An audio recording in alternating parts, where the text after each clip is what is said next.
I had a very specific goal in mind. I was going to have a discussion, and I had this picture in my head about how it was going to run.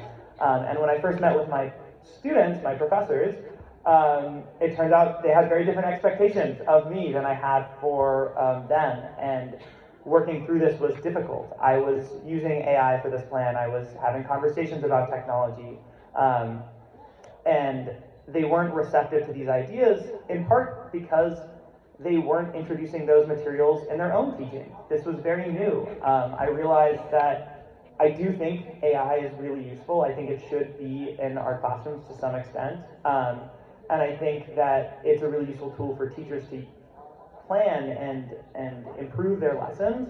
But also, you have to do it step by step. If you enter a classroom, I'm young, I add technology to the room that teachers aren't familiar with. These teachers feel anxious. They're not willing to share, they're not willing to participate, because not only am I asking them to be vulnerable in learning English, that can already cause so much anxiety, but I'm now asking them to engage in technology that they don't understand either. And so I think these tools are useful, and we should think about how we want to apply them. And I think we should also use a much more gradual process. You know, meet them where they're at. I got the textbook that these teachers are learning from, and my next lesson plan was largely textbook based. I wanted to show them that I understand where they're coming from, that I can teach in this way.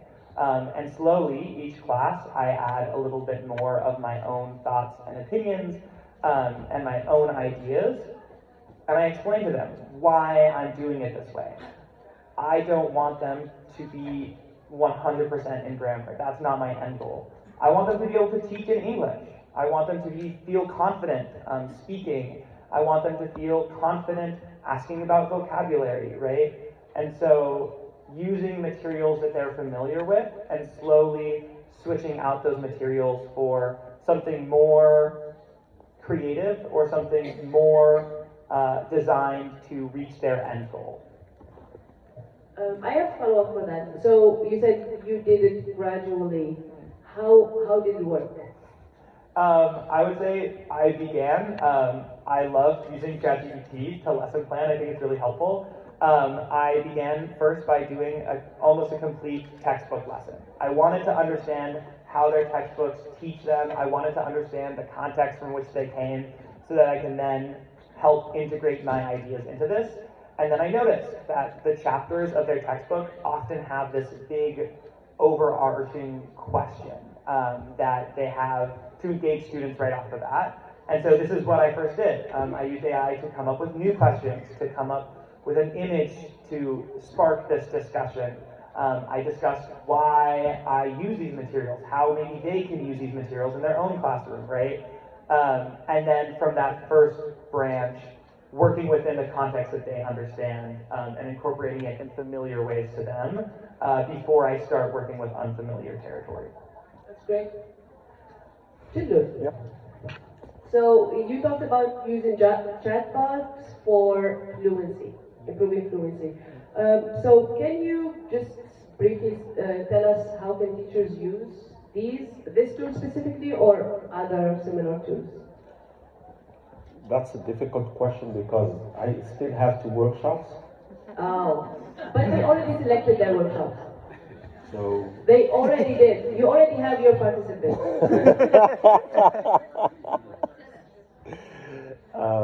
But Don't spoil it. Just no, I mean,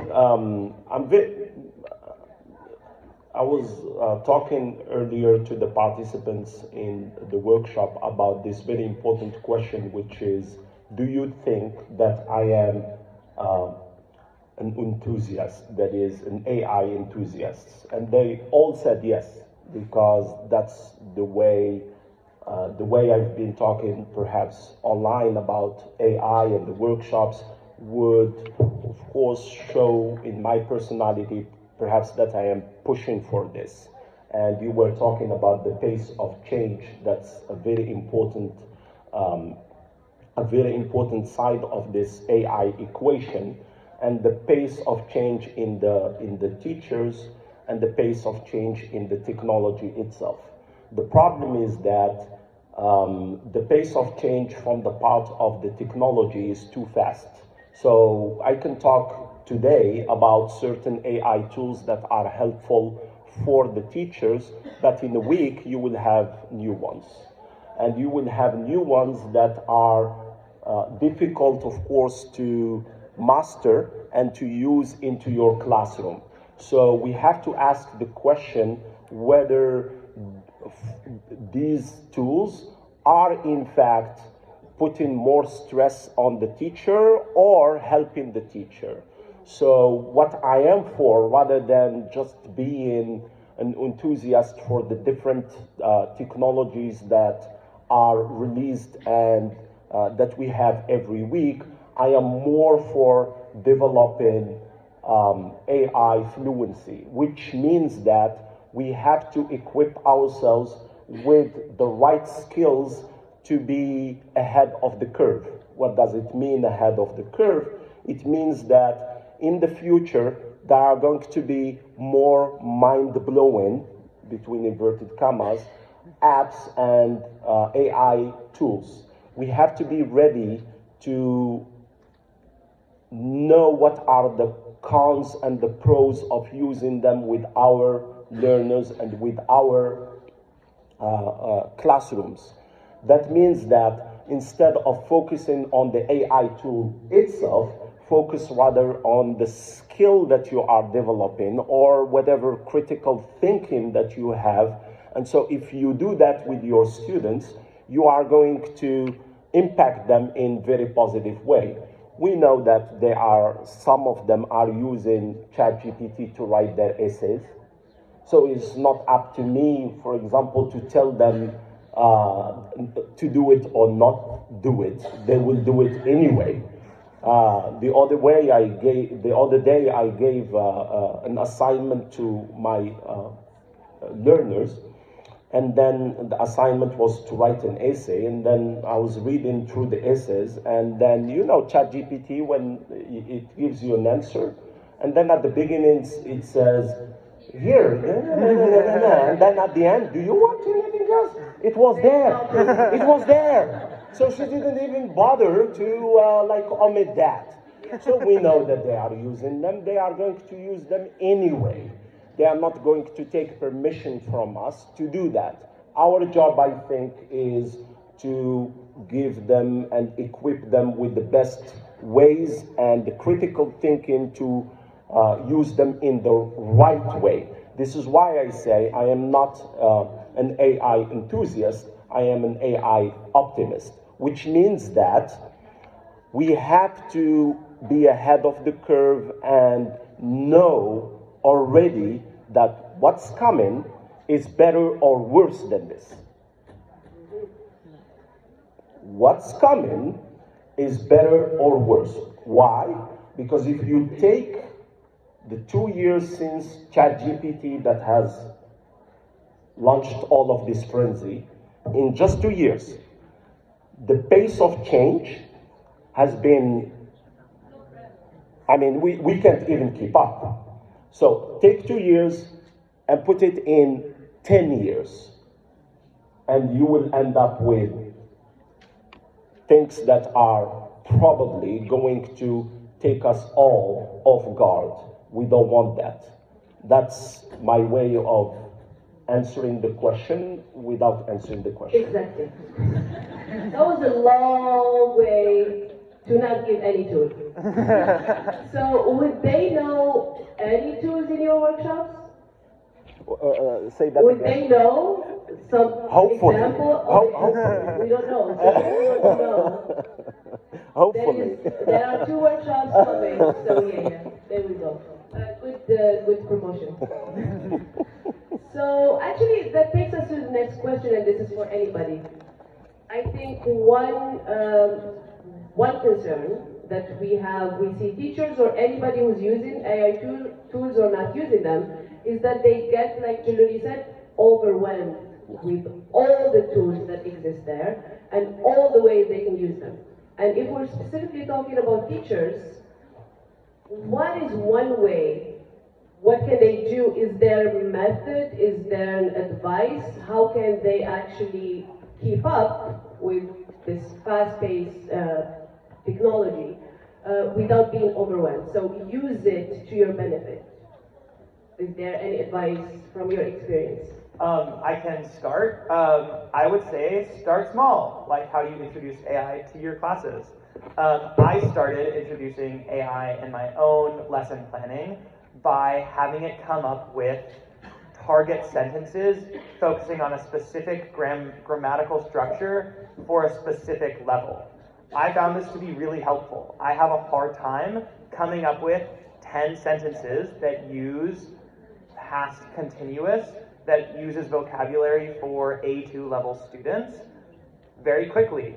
It's also not very helpful or creative if I do this, right? But sometimes it can be helpful for students to see that material. So if you're looking for ways to start, sometimes creating target sentences for specific levels is a great way to begin.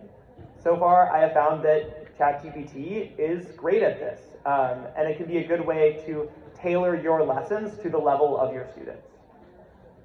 Very good advice. Yes, thank you. Yeah. And I would follow up on that by just really talking with your peers. Really talking with your peers. What works for them? Just see it. If it's something that you want to try, then try it. But yeah, you can drown. You really can drown on Google search and finding different tools. I would also say, as much as possible, try and get your finger on the pulse of the people who are really using AI. And that's not us. It's the little ones, it's the children. I think we really need to know what young children are using AI for. The good things and the bad things. We need to be honest about it. There's a lot of bad stuff happening with AI. Children using it for all sorts of, kind of scary things, as well as exciting things. I think if you as teachers can try and really find out what they're doing, whether that's through anonymous feedback in the classroom, get them to write down, be honest, tell me, what do you use it for? Don't worry if it's something bad, tell me. Write it down, no name, anonymous. So you really get to understand, and then you can tap into that. Obviously you can try and then, help them manage it and give direction, but also maybe use that to then use AI in ways that they want to use it, that they find motivating as well. Not easy. Yeah, but effective. Yes. Julul, they have to attend your workshop? No, they have to. No, see, the thing is, as Leah said, you have to share your own experiences and to listen to others. That's very important. And I think that this conference, the last one in Oran, this year in Algiers, this has been a great opportunity, of course, to share the different ways we use AI, and I think that that's the most important way in which you can avoid to be overwhelmed by this great progress that we are seeing in this technology. Definitely, yes, and always sharing, because I think we see it in small settings, at our offices, for example. Whenever somebody learns a new thing about AI, is sharing to everyone. Here's a new thing I learned, here's how to use it. So, definitely agree with that. You have something to add? Okay, so one advice I would add, because they call me the AI wizard at work learning. So I would say, because like Leah said, it's the answer you get are as good as the questions you ask. And sometimes to find that right prompt, it can be difficult, because in your head it's clear, just write me this. But for any AI tool, it gives you generic answer that sometimes is, not sometimes, all the time, like nothing. It's saying a lot of words for nothing. What you can do, one simple trick, is you ask the question, or you put the prompt and ask the AI tool to ask you any other questions to make your prompt more effective. So they start asking you, do you want me to, for example, you say lesson plan. Write me lesson plan for high school students. Ask me any questions that can make this prompt more effective, and this starts, is it for high school students who are studying this? Do you want it this long? Is it for 2 hours? And it starts asking all these questions to help you understand what you want and to help the AI tool give you the right answer.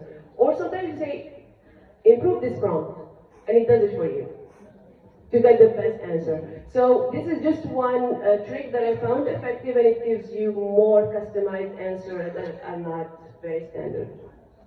Okay, so another thing, talking about AI, is that, again, if you just ask question, it gives you answer. If your students, if your teachers, sometimes it can reduce creativity. How can you use it in a way we're still encouraging critical thinking, problem solving, and promoting creativity for teachers and students? Yeah, sure. Happy to start. I would say my top tip for that would be, don't believe anything blindly. Criticize everything. Look at alternative answers. Think about alternative answers. So don't take it as correct or true. We did a small activity in the workshop this morning around this, where we asked ChatGPT to give us recommendations of what to do in Algiers for sightseeing over 2 days. And the group were, said, well, yeah, not bad, but actually, you better say this and this. So even that small example we saw was not perfect. There were some good ideas, but it wasn't perfect. So I think be careful. Again, the data, we don't know where the data comes from. This is like a black hole in the universe, the meta-universe, this data. We don't know where it comes from. I'm so glad you are on this panel. So Yeah. we do have the dark side of the AI. Exactly. And then, Yeah. It's a spectrum. It's spectrum, yes. Yeah. So question. Definitely. And just one thing, I don't know if you tried it, just to follow up on what Kero said. I answer what they know you want the answer to be. For example, what is 1 plus 1? It says 2. And you say, but that's wrong. It's like, yeah, you're right, it's wrong, it's 3. Yeah. So it always agrees with you, even if the answer is not correct. So just keep that in mind. Never believe the answer, always question. I think one of the productive tools that we have found is called Magic School AI, and it's built specifically for education. And what I like about that is that it's giving you ways to things to think about. And so something that's been helpful is it has a piece about alternative forms of assessment. How can I offer choice in project-based learning? And as you are using that tool, what I appreciate about it is it's guiding your thinking. What is my objective? What is my age group? Are there special needs within the class? And so in the fact that it is modeling for you the type of intelligence, so the structure of the thinking that you should be having, then it's giving you more options that you can use to teach critical thinking. Because it's allowing you, it takes a lot of, again, time to think, oh, I know I've got to cover this curriculum and then I have this assessment. How am I going to build critical thinking? How am I going to put multiple options for participation into this lesson? But there are tools out there, like I said, Magic School is a good thing because it's giving you the prompts to help you think how to increase the creativity and the critical thinking in the classroom. So it's not, because I think the thing about ChatGPT, it's just sort of open, completely open, and you don't know what's going to come out of it. And again, even what comes out of Magic School, of course, you have to look, is it appropriate for my kids? Because they didn't give a specific tool before, so that's... Okay, good. And actually, yes, that's very good for teachers. Check it out. Yeah, I want to say for creativity, I want to point briefly first, never trust a fact that you read from that's AI generated. The models that these AI are trained from are not unbiased material. We don't know exactly where they come from, and they are more likely to produce positive responses for some political candidates and negative responses for others.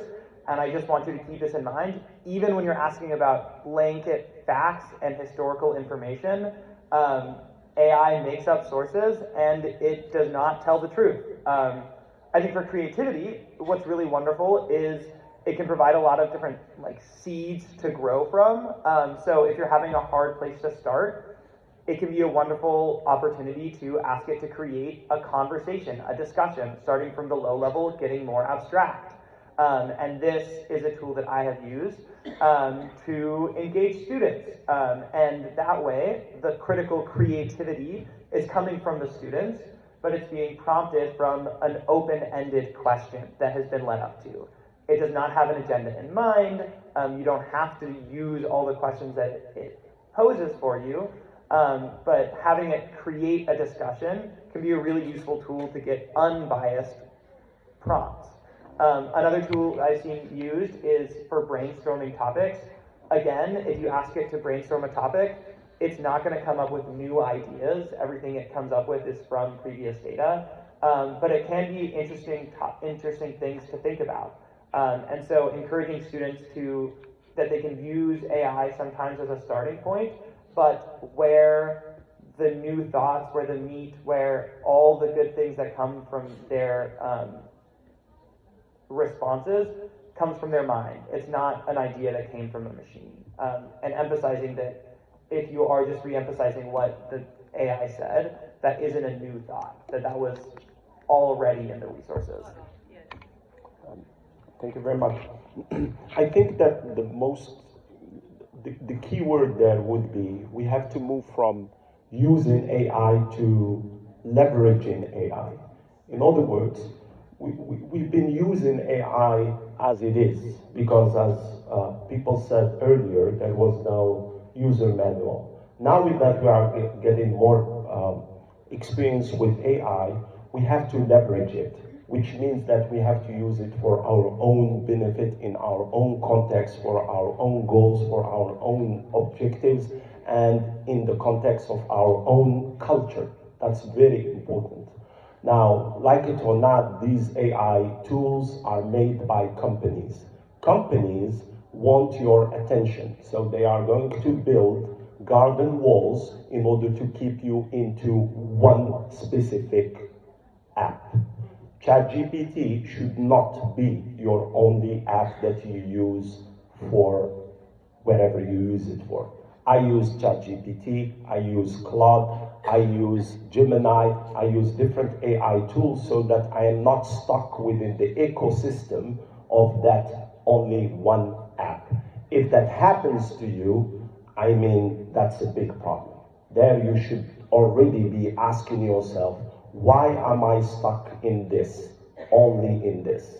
So there you would start thinking about the ways in which you are using that AI tool, because if you notice, you all have WhatsApp. I don't know if you have noticed that yesterday there's been now a blue button in the message. True or not? When you click it, it's Meta AI.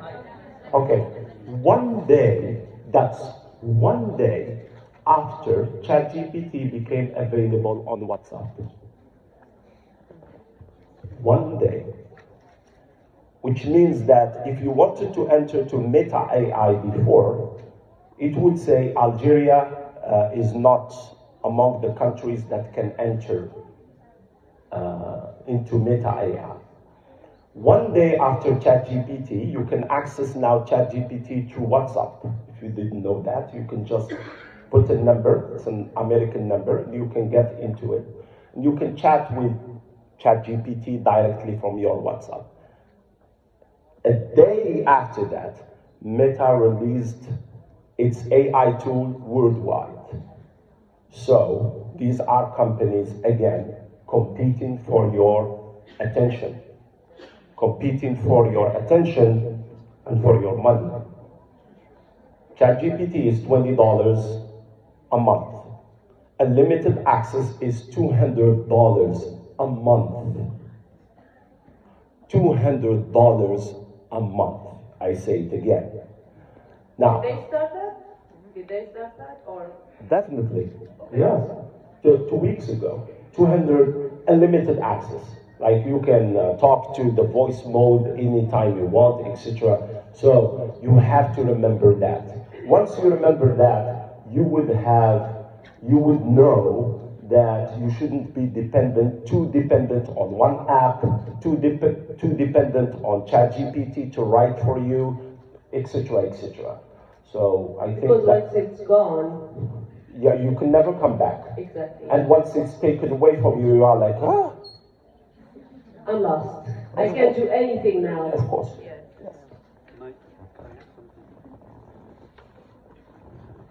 Perhaps just to add a point on dependence, reminds me, I guess it was about 8 years ago, let's say 10 years ago, I was a senior teacher in the British Council in Tunis, and a very exciting time because we brought in smart boards. Wow, revolution, excitement, the customers were thrilled, the teachers were frightened. But anyway, we brought them in, and you know, we did some training with the teachers, and you know, the nervousness left them, and they started using them, and then they thought, hey, actually, this is really good. We love it. And what happened? The teachers started using them all the time, with every lesson, with every activity, and the poor students who were really excited in the first month or two, after 2 or 3 months, their eyes began to turn square, staring at the screen hour after hour, and the teacher was just presenting hour after hour, and it was death by screen, basically, death by PowerPoint. So we brought in this new innovation, which was supposed to improve the quality of the teaching. There was a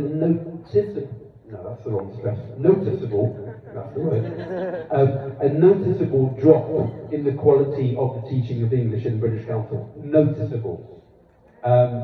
And it took probably a year for teachers to find the balance to get back out of that dependence and overzealousness of use and start to moderate their use again and go back to, you know, bread and butter, good activities, physical interactions, pair work, all the rest of it, all the good things they've been doing before, and start only using the boards when it added value to what they planned. So it was an interesting learning experience to see that happening. And of course, you know, we could be very well in a similar scenario, just at a different technology, but it may well lead us in a similar pattern of usage and overusage in the initial stages. And I think that's technology. Once you get used to it, it's internet, the same for data show, for laptops. So as a teacher, if you're only reliant on that, once that's gone, there is no electricity, so we're here just sitting with the students, getting to know each other. So I think, yeah, use it, but still always have plan B and C. I would like to see, because I don't think we're receiving questions, but we would like... It's not? It's just not showing. Lots of questions that it's not showing. There's no Because internet. there is no internet. So quick hotspot. Okay, plan B. Have a hotspot. Okay. Thank you for that. Thank you. So, I think this is for Kiros. The answer is yes. Do you think that AI can harm us? Yes. Yes. Good guess. Can it harm us? Yeah, I guess. I suppose maybe using parallels again, because AI is still really, we don't really know yet, do we? But maybe we can just look at, you know, books, the latest technology. Printing started of books. You know, people started reading books and they stopped talking to people next to them because they were reading their book. Terrible. You know, a whole generation lack of social skills because they're all reading books.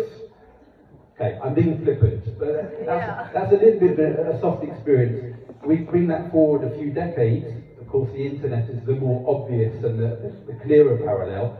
You know, the introduction of internet, and of course, it's having massive ramifications on the world, on everybody.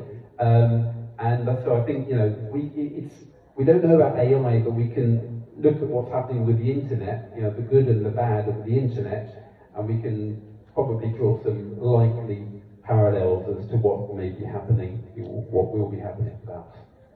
Definitely. Optimists?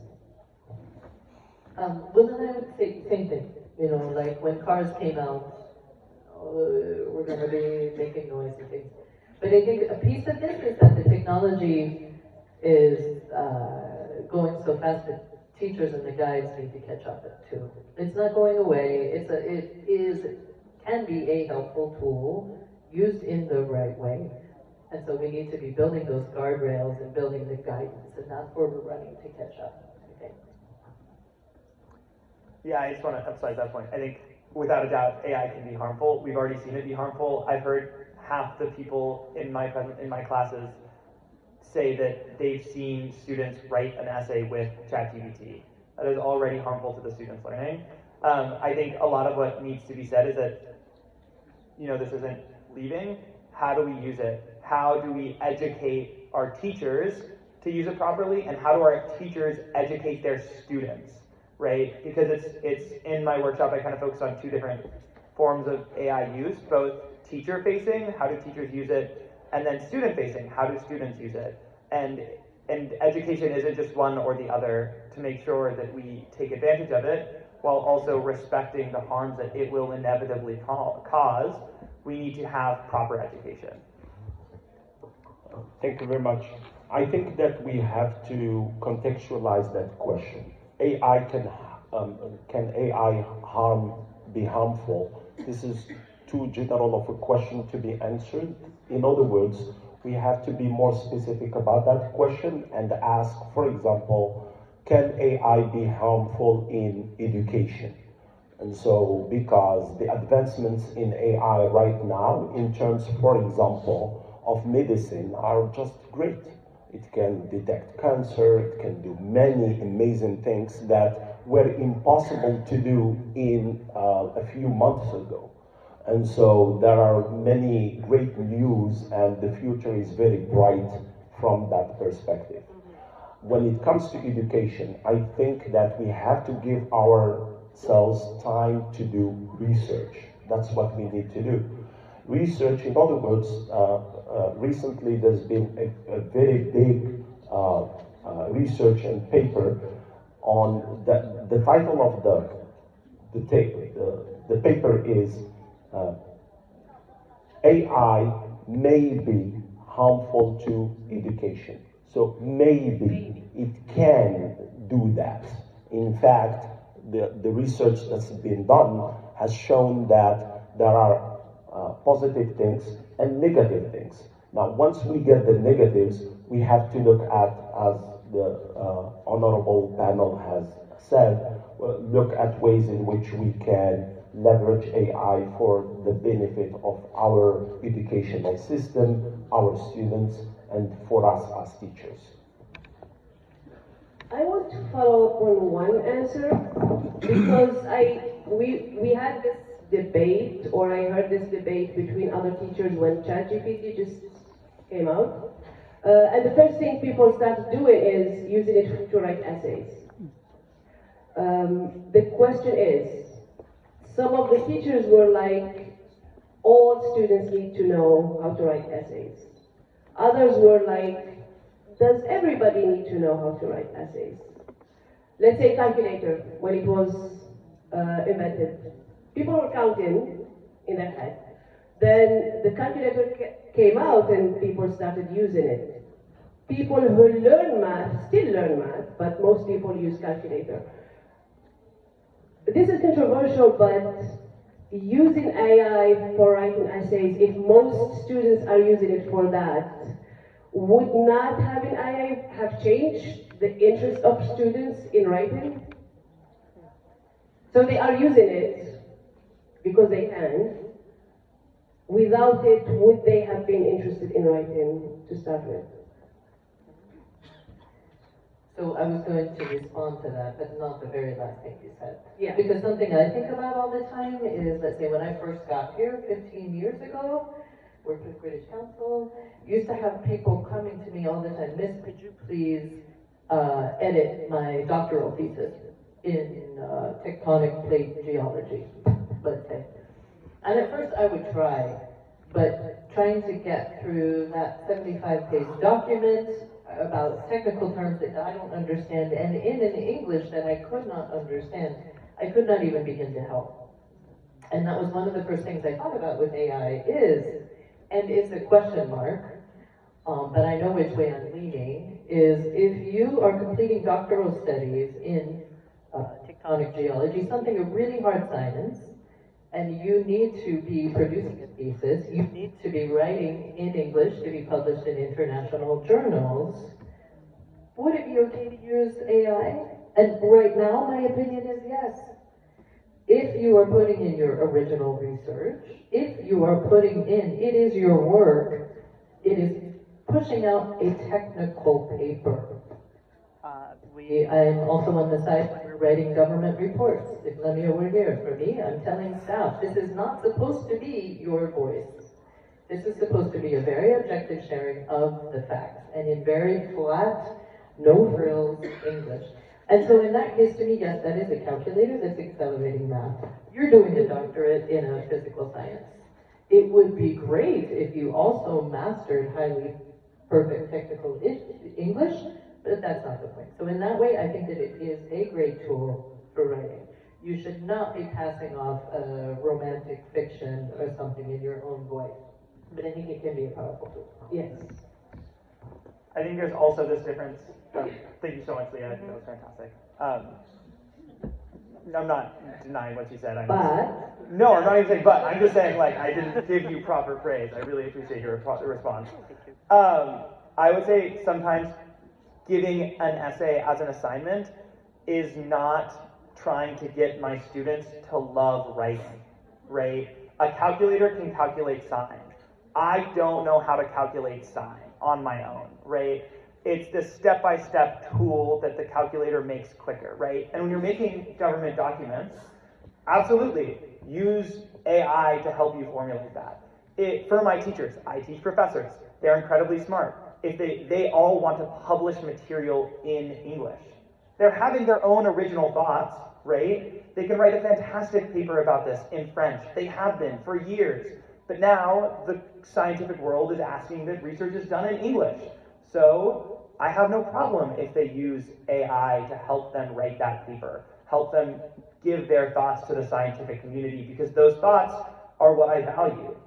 What I get upset about when students use AI to write an essay is not that they got out of writing this essay, but that they refuse to engage in the content in a critical way. I'm teaching critical thinking. I'm teaching a way of thought more than I'm just trying to teach them the formula of this is a 5-paragraph essay. You start with the topic sentence that does this. If it doesn't, good writing doesn't always look like this form, but good writing does critically think about the material that you're supposed to be writing about. And I'd much rather read a paper that is in poor English that has a lot of original thoughts than something that was used in ChatGPT because that is perfect English, right? I think there's this difference of what is a calculator being used for? Is it to trivialize an already trivial project? Absolutely, go ahead, use it. But if it's changing the purpose of an assignment, then we really have to be critical about what it's doing. That's such a difficult question to answer. I mean, my answer to that would be they really, really played a number on us. I mean, we were completely caught off guard with this. Nobody was expecting that 2 years ago, that you would just have a tool that would write your essay the way you want it to be written. And that's too good to be resisted. you are like, okay, let me write the essay. And then you're like, oh, okay. Let me just use ChatGPT, and that's it. Let me write that email. I'll just write something and then put it there to correct what I've written. And then after that, you read what it has written, you are like, but I'm bad. What is this? So it's too good to be resisted. And I come back here to what I was saying earlier, to the power of these companies. They are too powerful. They are putting too much money into this for us, for our humble, of course, power to resist the pace of change.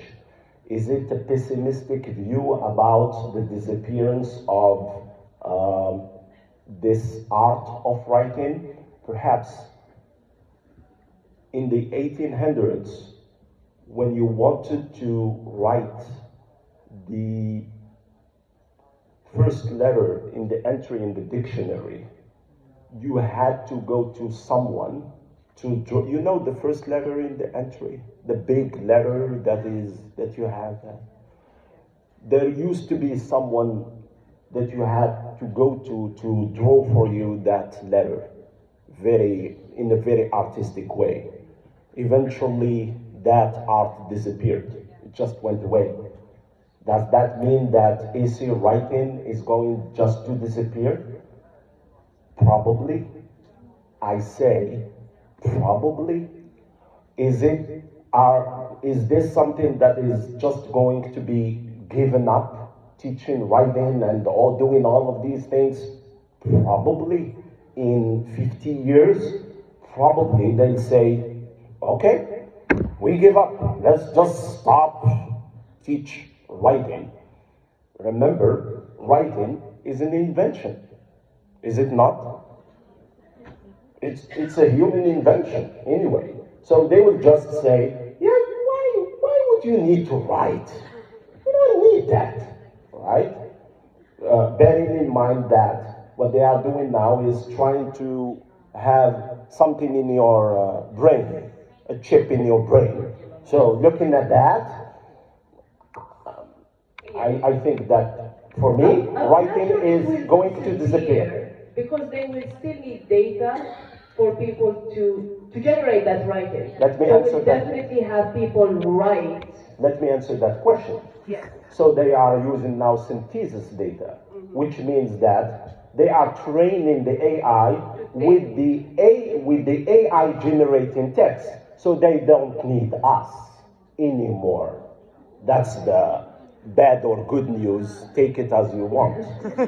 So I think that in 50 years' time, writing is just going to disappear. This is not something that companies are going to require. That is, writing an email, they'll just say, yeah, you don't need it. We don't need that from you. Why would you recruit you if you know how to write an email or not? Yes. Etc. And it goes down the line. The Harvard, probably in 50 years from now, you could talk about that, is going to probably not require an essay to enter to Harvard in 50 years' time. This is what I see things going there. It's just going to disappear. Yes. I think in terms of writing, creative writing, whatever it is, I say a few years ago I was working, teaching Glasgow University, and all our students, China and Taiwan, the use of, the approach to this is not to see it as cheating so much, it's much more, it's the information is there, use it, why wouldn't you? Yeah, so it's showing, so it's a different mentality, it's a different culture to start with. Anyway, so we had quite, and in the UK, the concept of cheating is actually very, very, there's a lot of weight put on it, and anything that's copied or taken, you say, cheat, shame on you, It's really very different. So our job was to try and find out, had the students copied parts of text from Google for their master's work, and there was a solution found, because You know, you could take some of their text, put it into Google, and find that you find, oh, it came from here or it came from there. But I imagine AI, there's a fundamental difference in that the language that AI is using is granular language. It's not taking fixed existing language, as I understand. It's taking small elements and building it. So there's no original source to look for, to find. And so the likelihood of being able to prove that your students have copied anything seems to be very low. So I think, as you're saying, we're going to have to reassess. There's going to be a natural reassessment of the value of writing. And actually, you can ask the AI to sound like a human being, because it's humanized this, and you can do it. It's like, because there is Grammarly that you can check if this is an AI text, and then if it's too AI, you go, no, this is too AI. Can you sound like an actual person? It does it. I tried it, and zero detection of AI. So it can even cheat without knowing that it's cheating.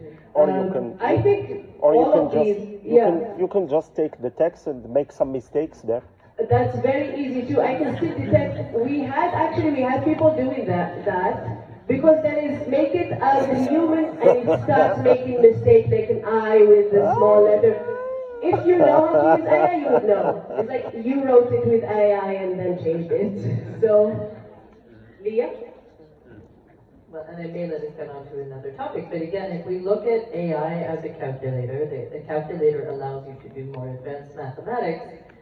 I would enjoy doing a class in which, all right, you come with your essay, you come with your written work, and yes, I'd like to see that. I'd also like to put us into a round table, and we're going to have a debate in class. We're going to discuss those points, and I want to be able to evaluate your ability to argument the points that you have in your paper. Again, it should not, right now, we're doing so much on just the physical art of writing, and I think Jalu's right. In the future, our students aren't going to be writing with pens for sure. I don't even think they're going to be typing. They might use thumbs, and they'll probably use voice notes. But again, to get to critical thinking, okay, do your written output, but now we're going to do something even more interesting. We're going to have a debate. We're going to have a round table. We're going to take that to another level. Yeah, definitely. And actually, some of the programs that used to require a written statement, now they are requiring a video. Because they need to know the level of English, they need to know your interest, and because you can use AI, talk to us. And we need to see that it's you. I saw a couple of programs doing that. So you can always find another way to make sure that you know that this is people's work. And it doesn't always have to be writing, and you're not happy with that. I mean, deepfakes exist. Yeah, There are that's ways the to next fake step. video. There's That's ways the to fake next video step. of people you don't know. Yeah. So there are ways around it, but also AI is getting better and better and better. Yep. And so with an online application, I think there will become a point where like meeting in person is what is required Yeah. to determine that that is a product of Definitely. their brain. But Thank you. So I'm taking one last question from the participants, and this is for Jalul. Can you share some tools that teachers can use immediately for their work? Sure. Actually, it's an No. actual question. No, that's Yes. a very good question because Yeah. it's not about fluency. Your work. Yeah, definitely. I mean, there are really many.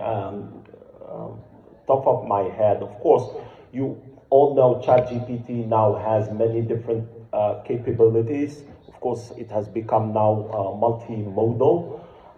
There is this one app that I've been fascinated with, which is called Notebook LM. Have you heard about this one? Yes.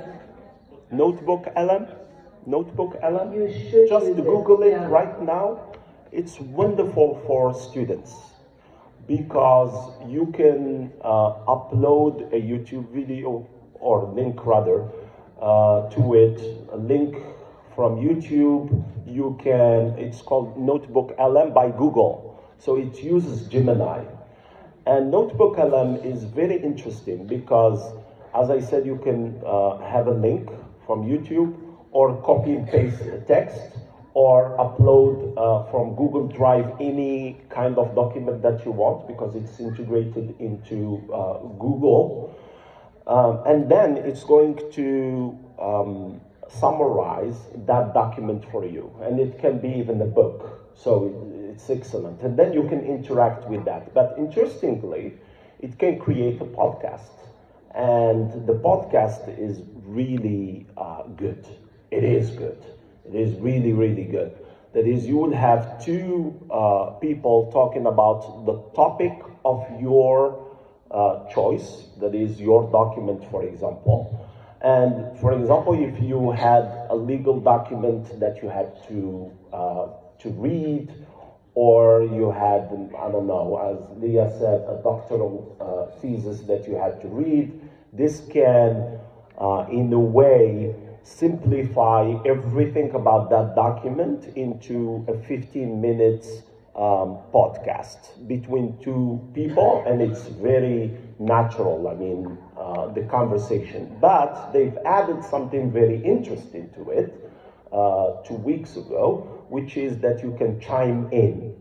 That is, they are having the conversation, and then you can stop them and say, ask a question while they are speaking in pairs, and then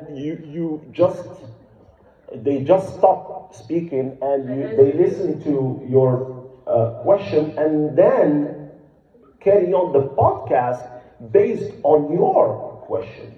So this one is really amazing, and you can try I love it. Yes. And I love it's it. great for learning anything. Yes. Anything. Have you In tried a it? short. Yes. Yes. Yes. Yeah. And it's for any document, for any theme, any topic. Because with time, you don't have time to read everything. And it's good if you have podcasts, you're doing stuff and just listening to it in a simplified way. Perfect for learning. So yes, definitely use it. So far also free. So And free. Yes. so far. Any share tools? Maybe I want to share a tool that I have not found, and I think it might be a limitation of AI. It might be the A and the I. I have not found a tool that really can produce an image for what I'm really looking for and match an image. And I fight with it. I was trying to make badges at the school for kids who line up, and I just kept saying, would you please show me middle school level students who are lined up? And I put them like this, one after the other, put them like this. Even so much as for the presentation this morning, it's curious how bad it is at images sometimes. I said, could you show me a map of Algeria? And it was and it was and many times I have not found, even if it does create somewhat of a good image, it's not my vision. And I think that that's a piece that, like, when it really is trying to, not artificial, represent something that truly is your vision, a human vision, it's off. Right now, it's appallingly, funnily off. And I think that that could be a good exercise with kids too, is to have kids try and come up with an image. Look at it. Is it right? No. Why not? Like, help kids see that this is artificial. This is not truly a reflection of your internal vision. This is an artificial outside construct. Thank you. No tools? Okay. So, again, it was a very interesting conversation, and we do have a lot of workshops about AI. One of them is Duluth. Again. We have a lot of tools to show you there on how to use it.